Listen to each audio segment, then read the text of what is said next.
এখানে আমি ৩ টি বড় সাইজের আলু কেটে নিয়েছি। তার মধ্যে সামান্য পেঁয়াজ, প্রায় ১ টেবিল চামচের মতো আদা রসুন বাটা, তারপর প্রায় ১.৫ টেবিল চামচের মতো হচ্ছে গিয়ে হলুদ গুঁড়া, ২ টেবিল চামচের মতো হচ্ছে মরিচের গুঁড়া, তারপর হচ্ছে প্রায় ২ টেবিল চা চামচের মতো হচ্ছে লবণ। আপনারা আপনাদের স্বাদ অনুযায়ী লবণটা ব্যবহার করবেন।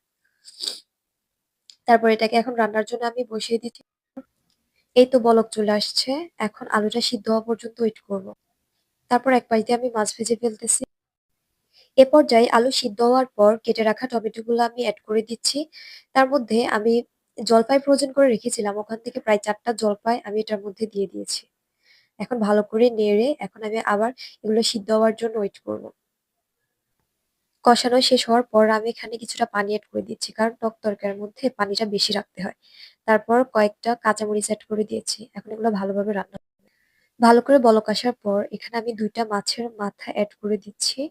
তারপরে এখানে আমি ৩ টি বড় সাইজের আলু কেটে নিয়েছি। তার মধ্যে সামান্য পেঁয়াজ, প্রায় ১ টেবিল চামচের মতো আদা রসুন বাটা, তারপর প্রায় ১.৫ টেবিল চামচের মতো হচ্ছে গিয়ে হলুদ গুঁড়া, ২ টেবিল চামচের মতো হচ্ছে মরিচের গুঁড়া, তারপর হচ্ছে প্রায় ২ টেবিল চা চামচের মতো হচ্ছে লবণ। আপনারা আপনাদের স্বাদ অনুযায়ী লবণটা ব্যবহার করবেন। তারপর এটাকে এখন রান্নার জন্য আমি বসিয়ে দিচ্ছি। এই তো বলক চলে আসছে।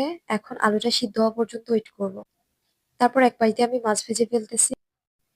এ পর্যায়ে আলু সিদ্ধ হওয়ার পর কেটে রাখা টমেটোগুলো আমি এড করে দিচ্ছি। তার মধ্যে আমি জলপাই ফ্রোজেন করে রেখেছিলাম। ওখান থেকে প্রায় ৪ টা জলপাই আমি এটার মধ্যে দিয়ে দিয়েছি। এখন ভালো করে নেড়ে এখন আমি আবার এগুলো সিদ্ধ হওয়ার জন্য ওয়েট করব।